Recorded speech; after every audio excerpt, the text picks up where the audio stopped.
I'm Senator James Lankford from Oklahoma, and like millions of other people, I'm celebrating the 2-year anniversary of the Dobbs decision from the Supreme Court. For about 180 years, our nation had this basic principle that the people decide when life actually begins. Then 50 years ago, the Supreme Court stepped in and said, no, the Supreme Court's going to decide, and no one else gets a voice on that.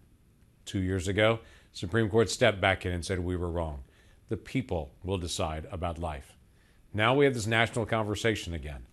We all have the opportunity to be able to look at a sonogram and to be able to look at a developing child and to say, is that tissue that's just a random collection of cells?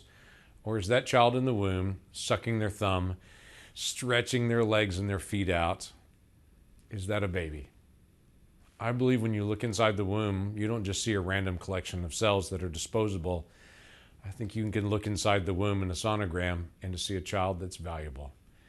That baby is precious. The only difference between that child in the womb and that child as a kindergartner is just time. There's no other difference between that child. Every single cell in a woman's body has the exact same DNA except for those cells. Those cells are different.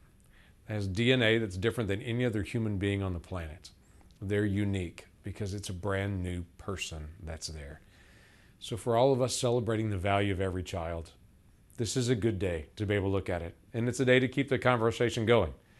Politically, it's amazing to me the number of people saying, stop talking about abortion, stop talking about all these issues, there's politics involved. And I typically will smile at them and say, I understand the politics, but I also understand we're talking about a baby. A baby is not politics. That's a child. So let's keep talking about the mom, let's keep talking about the dad, and let's keep talking about that baby. Because everywhere that there's a conversation about abortion, there are 3 people that are in that conversation: a mom, a dad, and a child.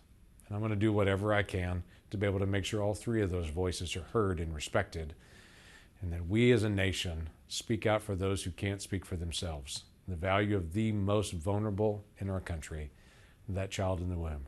So let's celebrate the time period that we all have the ability to be able to talk about the value of every single child and what we're going to do about that as a state, as a community, and as a nation.